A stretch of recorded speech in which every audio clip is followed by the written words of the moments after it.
The VO Meter, measuring your voiceover progress. Whether you're a veteran voice actor, just starting out, or don't even know how to set a level, we're here to help you avoid the pitfalls along your voiceover path to success.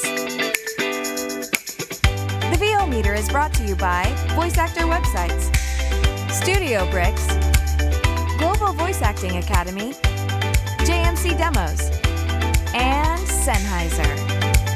The VO Meter is produced in part using Source Connect, made by source-elements.com.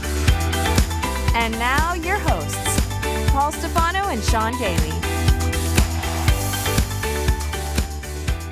Hi, everybody, and welcome to Episode 75 of the VO Meter. Measuring your voiceover progress.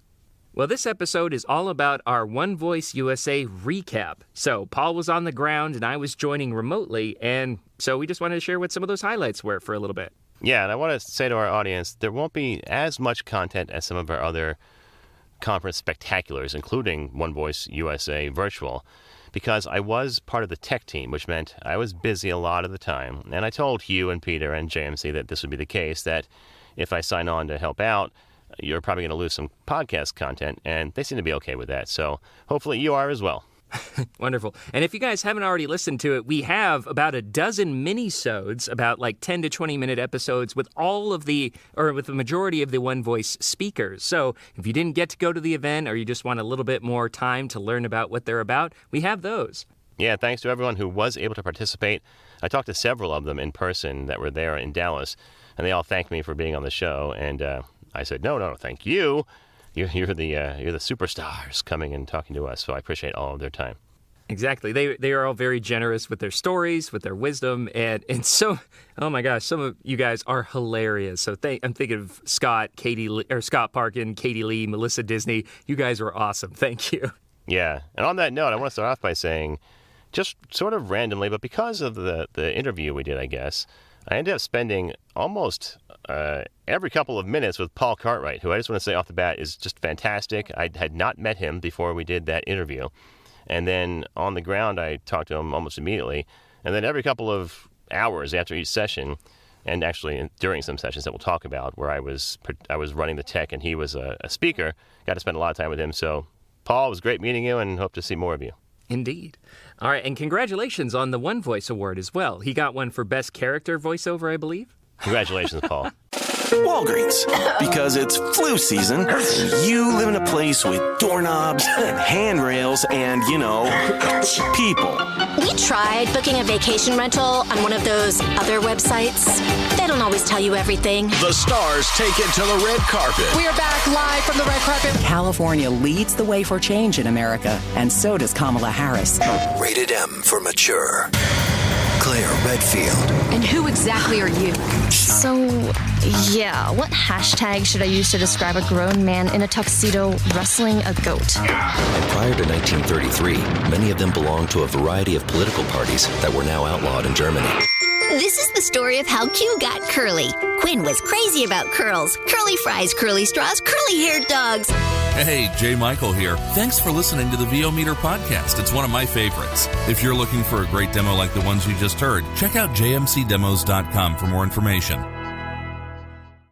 Hi, everybody. If you've been listening to the podcast for a while, you know about Studio Bricks. Studio Bricks designs and creates the highest performing portable sound isolation booths. Their professionally perfected acoustics enhances your performance and takes your recordings to their maximum quality from your home studio. Forget about managing noise conflicts with your neighbors and family. Pursue your passion for voiceover on your own time and on your own terms. How many times has this happened to you? You're listening to the radio when this commercial comes on. Not unlike this one, and this guy starts talking. Not unlike myself. Or maybe it's a woman that starts talking. Not unlike myself. And you think to yourself, geez, I could do that. Well, mister, well, missy, you just got one step closer to realizing your dream as a voiceover artist. Because now there's Global Voice Acting Academy. All the tools and straight-from-the-hip, honest information you need to get on a fast track to doing this commercial yourself. Well, not this one exactly. Classes, private coaching, webinars, home studio setup, marketing and branding help, members-only benefits like workouts, rate and negotiation advice, practice scripts, and more. All without the kind of hype you're listening to right now. Go ahead, take our jobs from us. We dare you. Speak for yourself, buddy. I like what I do. And you will too when you're learning your craft at Global Voice Acting Academy. Find us at globalvoiceacademy.com. Because you like to have fun. As a voice talent, you have to have a website. But what a hassle getting someone to do it for you. And when they finally do, they break or don't look right on mobile devices. They're not built for marketing and SEO. They're expensive. You have limited or no control. And it takes forever to get one built and go live. So what's the best way to get you online in no time? Go to voiceactorwebsites.com. Like our name implies, voiceactorwebsites.com just does websites for voice actors. We believe in creating fast, mobile-friendly, responsive, highly functional designs that are easy to read and easy to use. You have full control. No need to hire someone every time you want to make a change. And our upfront pricing means you know exactly what your costs are ahead of time. You can get your voiceover website going for as little as $700. So if you want your voice actor website without the hassle of complexity and dealing with too many options, go to voiceactorwebsites.com, where your VO website shouldn't be a pain in the you-know-what. So let's talk about some of the things. Like I said, you were on the ground, so, I mean, I admit, I felt like I definitely got a little bit of FOMO, and I really missed everyone, but just for various reasons, I needed to sit this one out. But what was it like being there, being at a real in-person conference for the first time in like 2 years? Oh, it was refreshing. It was everything I hoped it would be. As you know, and we've talked about, I've basically built my career on attending voiceover conferences, and they've been so helpful for me, and I've reaped so many rewards from being at the various ones over the years. And this was like a breath of fresh air and a small return to normalcy. It was a little scary because of the COVID situation, but I think we managed it pretty well. The hotel itself had a mask policy, so whenever we were in the open spaces, we were wearing masks. JMC at the opening announced, and I think it's okay to say this now that he's left the hotel, that when you're within our confines of our event, you can do whatever you're comfortable with. So there were people who weren't wearing masks in the rooms. There were people who were not wearing masks in the hallway. But we did have those bracelets that said, the color-coded bracelets that said, if I'm okay with contact and being hugged, I think it was pink. And then if you're... I think it was green for the okay, and then red for, like, please social distance around me. Okay, that makes more sense, red and green, yes. Obviously, U.S. red light system. So, yeah, yes. that seemed to work pretty well. And if not, you could just ask people. So right off the bat, there was people who were wearing masks, and I would say, oh, what are we doing? Fist bump, hug. And if it was a hug, they would just grab you, and that was fantastic. And that is hilarious. I'm sure some people are just chomping at I need human contact. Oh, absolutely. Even me, who was pretty well introverted and not really that social most of the time. In fact, my wife will tell people that I'm dead inside. Because I had this kind of... I mean, I was so funny. I was talking with Hugh at the Saturday Social, and he's like, that Paul Stefano, I have never seen him smile before. I was like, what are you talking about? He doesn't have like a perma grimace or anything. But no, it's part of my branding and my charm, right? But I was hugging tons of people and that were comfortable and really enjoying it. But all in all, it was really great to get back to an in-person event. That's awesome. Like I said, definitely feeling the FOMO, but hopefully next year I can do this one or something similar. So I'm curious, from your standpoint, what did you think of how we pulled off the hybrid aspect? Because from the ground, it was hard to tell. I mean, sure, I was streaming things. Like literally, my job was, as a technical director, was to stream the content onto the remote participants. What did you think of how we pulled off the hybrid aspect? I thought it was really well done, and it was actually, since we had done One Voice USA digitally last year, it was very much like that. I mean, with just the additional in-person stuff. I mean, there were the occasional tech hiccups, but that's kind of par for the course. Yeah. Sometimes there was like looping issues and sometimes a delay. Especially it was difficult when working with say some of the live, like the agent feedback things, because sometimes the agent would be there, or sometimes they would be from their own place, or sometimes so I mean, there was a lot of moving parts. So nothing beyond the realms of acceptable tech hiccups, I think, but definitely something to keep in mind if you're trying to decide if you want to join digitally or if you'd rather do it in person, because I feel like the social aspects it's definitely difficult to recreate that in a Zoom format. Yeah, I would agree. And I think we can do a better job of communicating the features that we have. For instance, there was a session in the breakout room I was managing where Dave Walsh was remotely presenting, and nobody else was remote as a participant. All the other participants were in the room. I mean, I think you could be on reattendance as a attendee, but there were no other speakers. So in most of these cases, there was at least one speaker in Dallas and then some remote. In this case, it was all remote. So there was nobody on stage, and everybody was just watching the projector screen that we had to talk to Dave. And Dave at one point said, "Can we take questions from the audience?" And I said, "Sure we can." So I took a mic out and put it in the middle of the room, and then people could talk to Dave on the TV screen or the projector screen. And I don't think that was made clear in a lot of cases. So I think we can do a better job of communicating, hey, we can have back and forth sound between remote and live. And it actually works pretty well. Dave actually said, "Oh, man, this is so cool," because he could. I think he was feeling left out because he couldn't attend, and he was really receptive to talking to people in the room because it was like being there for him. No, that's great. So if you're listening, Hugh, that's what I'd suggest is try to help all of us with our remote FOMO, to give us more opportunities to participate. I know a lot of the Zoom participants were a little disappointed they didn't get to do any of the live feedback sessions with the agencies, for example, or with the agents. So if possible, either have a supplemental thing that's just remote, or again, just figure out what tech hoops we need to jump through in order to have a hiccup-free experience where people can join in remotely. Yeah, I don't want to share too much of the back-end process because I know how it works, but I think if we could create a list of people ahead of time, then we could do what you suggest, where we have people read live, because basically it's a separate platform to stream people in. It doesn't use the same reattendance platform.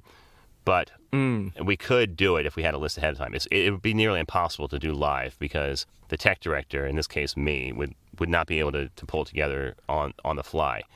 It's just and too many that's what parts. Exactly. That's what I'd suggest. I don't think we should try and do that true hybrid thing where we're actually trying to get remote people to work with in-person people because, again, there was a lot of hiccups involved with that. And anything can go wrong when it needs, when it's not supposed to. Mm-hmm. But I think it would be better to have it separate, like a digital version and a live version. Maybe that means booking an agent or someone who just can't come in person to do that. But I think showing a little extra attention to the remote attendees to feel like we aren't left out would go a long way. Yeah, that makes sense. Okay, so let's talk about some of the highlights from the content itself. What would you say was your favorite either talk or presentation or activity? I think Daniel Ross, probably off the top of my head, and it's not just because I'm a big but anyways, I really enjoyed talking with him leading up to the conference for the podcast, and then kind of was just it was really motivating. We've all we all come to that stage in our career where it's you're on the right path and you realize everything you need to be doing. You just need to keep doing it and more of it, Mm-hmm. So, and he just gave me a lot of, or not me specifically, but all the attendees, just some reminders to take better care of yourself and to the importance of little things like a healthy diet, regular exercise, and really trying to make this career work for you as opposed to just burning yourself out on it and just, because I've been there. A lot of people know, over...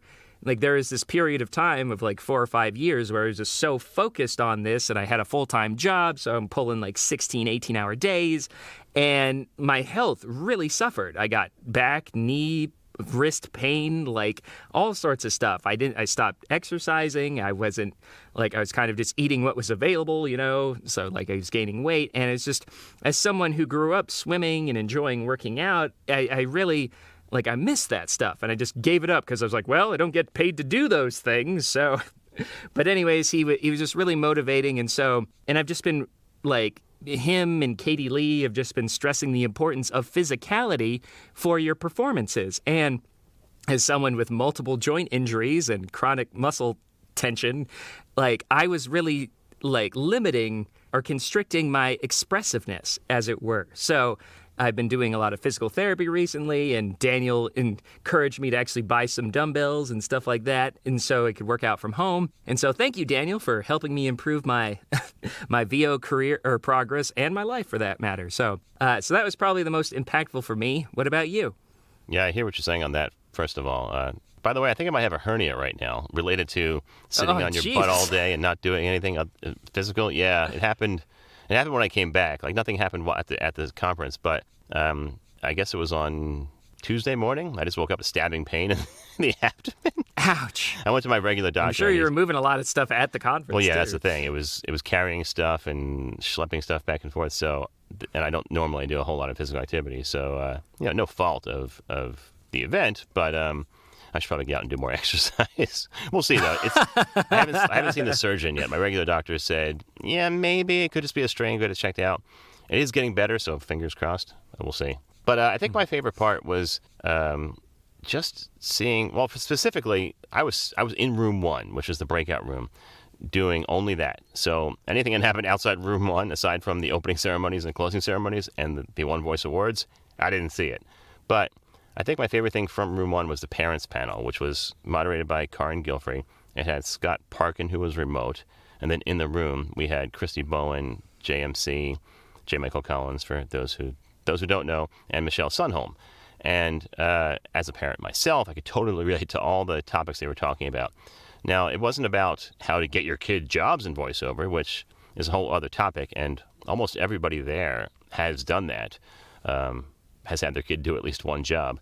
But it was more about how to balance work and life, similar to what you were talking about with Daniel, but from a standpoint of having a family and how to make sure that you enjoy your life and this whole benefit we have of being voice actors. Karin's a big proponent of this, about how being a voice actor, and she talked about this in the interview we did before the conference, is possibly the greatest job to have with little kids because you are always home. You can, for the most part, unless you're doing a session at a studio, you can go and have lunch with your kid.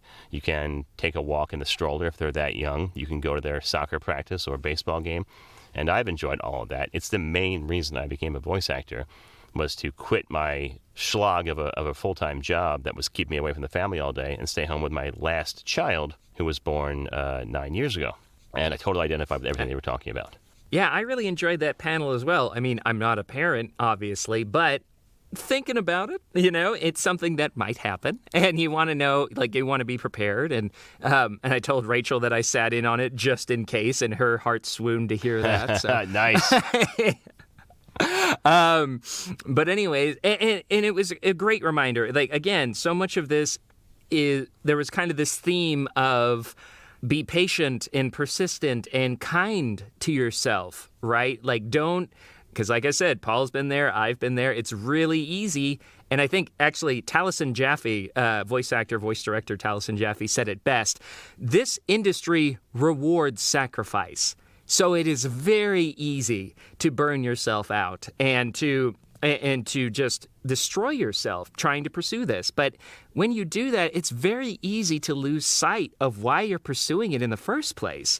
So again, just like Scott was saying for your kids, if it's not fun, don't make them do it, right? And for us, we need to find the joy and granted, we can't find the joy in every aspect of the business, but we do need to enjoy the process, right? It shouldn't be I got to do these auditions. It should be, I got to do these auditions, Mm-hmm. It really is a matter of perspective. And again, just for me, this was a great reminder of both how far I've come and the kind of giving you that little bit of motivation to push yourself to the next chapter.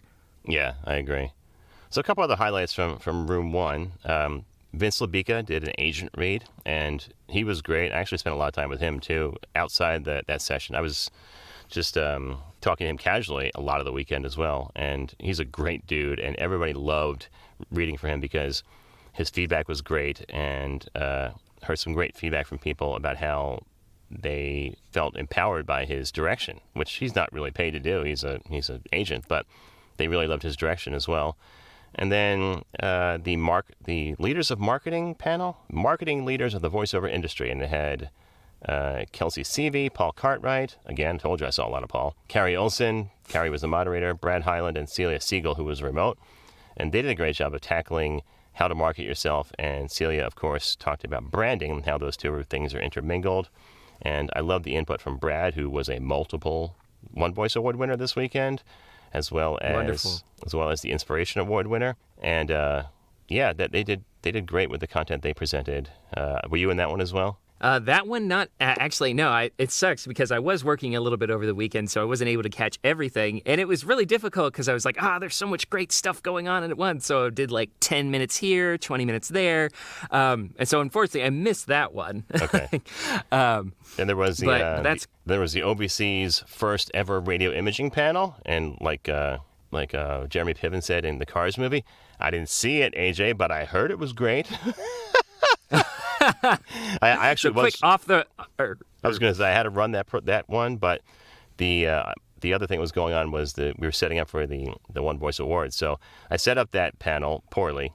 Sorry, AJ, and then skedaddled, and Patrick Kirshner took over for me running the board. But I did hear some great feedback. People loved that panel that AJ was moderating. It also had Laura Schreiber, Paul Cartwright again, and Brent Stax Williams, who was a great dude. I met him during that panel as well. And then the last panel of the day, of the whole weekend, actually, in room one, was Paul Cartwright doing his script and acting analysis, and that was great. I didn't know what Paul's coaching style would be like, but he did a great job, and I think I might contact him to work with him individually because I loved the way he attacked script analysis, and I could hear and see the difference in people's reads. I know you were in this one. We were talking online about Michael Kearns and his read and how much Paul's impact had on him from his first to second take, right? Mm-hmm.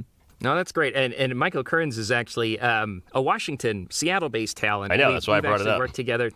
Yeah, I just meant for our listeners. Oh, yeah. But so he's someone that I've done a number of workshops with Pat Fraley, with Everett Oliver, when they've come up. He's just a really great guy. And it was kind of nuts because like recently my girlfriend did like a radio play class and he was in it. It was it was an interesting, like I finally had my own VO degrees of Kevin Bacon. But yeah. Anyways, I think by the way that was the best use of the remote question and answer versus live read because I had seen on Facebook that you were participating in this one, and I was taking live questions from the audience, and then I mixed that in with your comment to Michael saying "woohoo," and he got a big kick out of that because a couple hours earlier we had talked about you and how he was friends with you locally. So it was great to mix in the live reactions as well as the live questions with the read in the room. Wonderful. Well, that's awesome. So this was really cool. Like I was saying before, is that there's just so many different, like so much content. It was really like, and they were spaced out pretty well. I didn't feel like, there's 4 things going on at once. I can't do everything I want to do so much. And like I said, there was some things were scaffolded in a way. I was like, I can do 10 minutes here, suss this one out, 20 minutes here, et cetera, et cetera. Some other ones that I really enjoyed was Randall Ryan's video game, like kind of audition do's and don'ts. So that was some really great stuff to hear, some encouraging things like, if you're going to do 2 takes, make them very distinct. And what was extremely useful is that he showed this incredible series of auditions from this one talent who is basically trying out for 3 characters, but he basically gave them 9 options. It was insane. And he had a mastery of various accents. He was able to create different characters within an accent, and just listening to everything he mixed up, like for example, like staccato versus legato, like very punctuated versus very fluid, and very like kind of rough around the edges versus a little bit more posh. It was really, really inspiring to hear. That's great.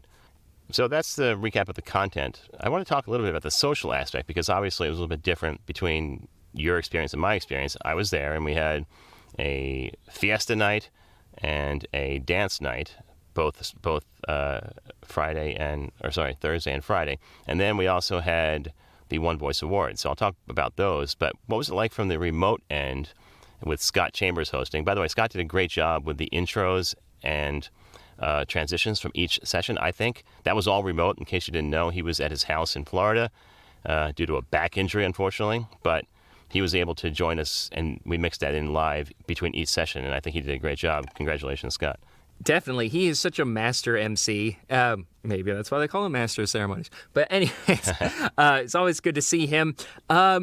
Compared to past events, since we have been doing a lot of like digital conferences over the last year and a half or so, this one was definitely more tame.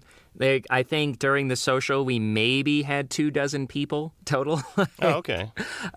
which is about a fifth of what we've had in the past. So, yeah. But I also understand that that's just because so many people were there in person, So it's probably because the lives of the party, like me and AJ and Scott, we weren't able to, or Scott was there, sorry, but me and AJ and who else is Shelly Evelina? We were all there on the ground whooping it up. Maybe that's why. Yeah, that's what I'm saying is like, obviously, like the pool had been used in person kind of thing. And there was I did have some nice conversation. Like Hugh was up all the way in the UK, like at dawn. Like we joined right as like the sun was like coming up behind him in his kitchen window. I know, I saw him a couple times. Every once in a while, people would make like a telepresence version of him. Like they would put him on their phone and walk him around the room. And that was cool because we would see him and realize how much effort he was putting in just to participate. So that was great. It was very cool. Yeah, so thanks you for that, Hugh. And then also Dervla Trainer, runner of VO North, she was on there for a while. Oh, I missed her. With her. It was great. I did see Bob Glavin a couple times on someone's phone. That was interesting. Oh, yeah. I was fading when he joined. I was like, all right, this is a little too much energy for me. I gotta go. Dude is always on. Yeah. I think you're right, though. I think it was because there was that split. There definitely wasn't the same not the same amount of people as there was for One Voice Virtual. I wonder what we can do about that. I mean, we have the technology. We can rebuild it. We have that. We could have beamed that into the rooms. I wonder how that participation would have worked. Maybe next time we can beam the online socials into the rooms where the parties were happening. The only issue was the rooms closed down early, like the physical hotel rooms, around 11 or midnight. Ah, I see. And then we moved the party to either the hallways or in some cases outside. So that wouldn't have been possible. But at least for the beginning, I think we could beam them in remotely and make that a little bit more inclusive. But we'll see. But from my end of things, the networking was great the first night. Then the Fiesta party where AJ McKay was the DJ was great. Lots of dancing. Even got me dancing on the floor. Somewhere there's a video of, I think Brad Hyland took of me dancing like an idiot. So that'll be out there on social media eventually. What else? And then the One Voice Awards. So you did not attend that, right? Yes, unfortunately those were not streamed to remote participants, so we didn't really have a way to access. Right. So I won't share a whole lot of that because it was a paid event, but I will tell you that it was fantastically done. I was nominated for an award for Best In-Show Narration. I did not win, unfortunately. Matt Kelwick won our category, which I have to say I'm surprised. Not because Matt's not good, but I saw Brad Hyland's name in there, and I assumed he was going to win because he was winning everything that night. And he had won 2 other awards before that, and then at the end of the conference had won the Inspiration Award. So I just figured, Brad's going to win this too. Plus, it was about D-Day, a documentary on World War II's storming the beach at Normandy, which always pulls the heartstrings in the U.S., right? So I figured he's going to win. But Matt did a fantastic job with a documentary about dinosaurs, and he won. So congratulations to Matt. Who doesn't love dinosaurs? Yeah. But the thrill for me, and I actually got a video of this because I was running one of the cameras inside the room. But I said, you know what? I'm going to film this for myself as well because Randy Thomas, voice of the Oscars for so many years, was the announcer for the awards to do the nominees. The hosts were Kay Bass and Melissa Disney in the room, the MCs.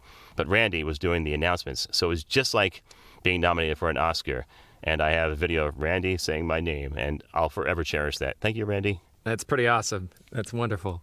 But the awards were really well done. Good food. There was a 5-course meal beforehand. I actually got a chance to eat, which doesn't always happen when I'm doing tech for these things. So I told them privately, but publicly, I want to really thank J. Michael, Hugh, and Peter, and all the folks at Gravy for the Brain because they made this possible for me to participate and still do all the work I need to do. And I don't think I was shirking any responsibilities as far as I could tell. They'll tell me later, I guess. But they made it possible for me to still participate, especially in the awards for which I was a nominee. And I would have hated to have missed that because I was working on the tech team. But because of the way they run the company, they made it possible for us to do both, and I'll be forever grateful. That's awesome. And I remember, I feel like you sound more refreshed after compared to some conferences I've seen you work at. So yeah, some other highlights that I really enjoyed. It was really cool to see a like an audio drama panel with Sue Ziza and David Shin. That was definitely an area that I'm interested in pursuing a little bit more because I miss being able to work with an ensemble. It was really enjoyable. And I just really loved the sort of the unique content that was offered this time. Like we had talked about the Parents of Voiceover panel, which has surprisingly never been really featured at a conference before.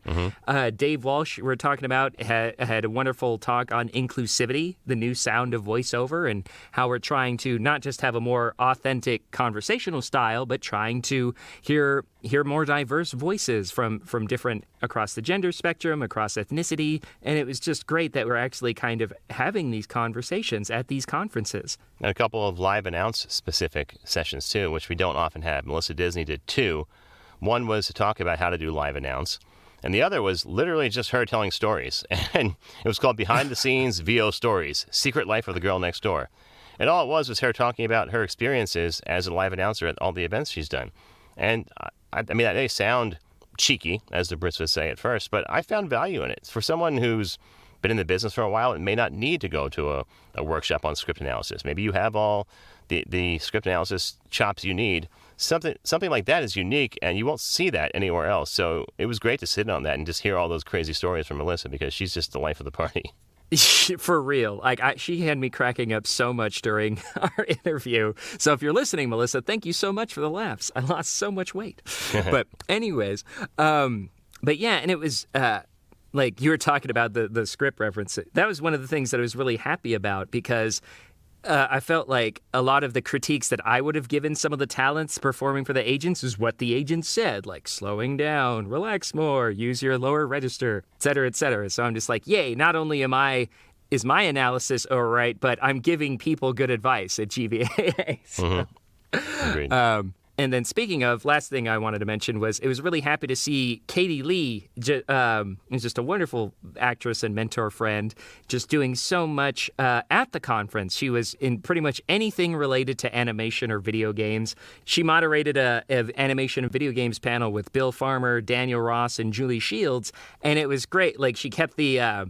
Like, she was a little sassy, but it was also very funny and kept the conversation going. And it was just a delight to watch. So great to see you get so much spotlight, Katie. And I can't wait to work with you again soon. And again, Katie, I was not mad at you. I was trying to help. So please don't feel bad about shutting down.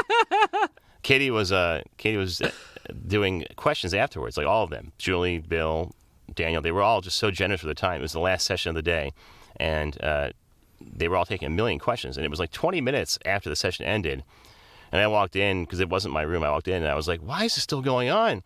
So I just said, all right, everybody, we got to go. We're done. And Katie thought I was kicking her out, but I was really just trying to help them out, because I didn't want them to have to give up so much of their time, even though I don't think they minded. I said, I'll be the bad guy, so you don't have to, go get a drink, have fun. Yeah. That's hilarious. But she might have just been pulling your leg. Who knows? But yeah, it was a great conference, and I'm really glad that, once again, thank you to Hugh and JMC for having us as the podcast sponsor. And I think however you're able to join, be it remotely or in person, you're going to get something out of it. Yeah, and I want to thank Hugh, Peter, and JMC for having me on the tech team.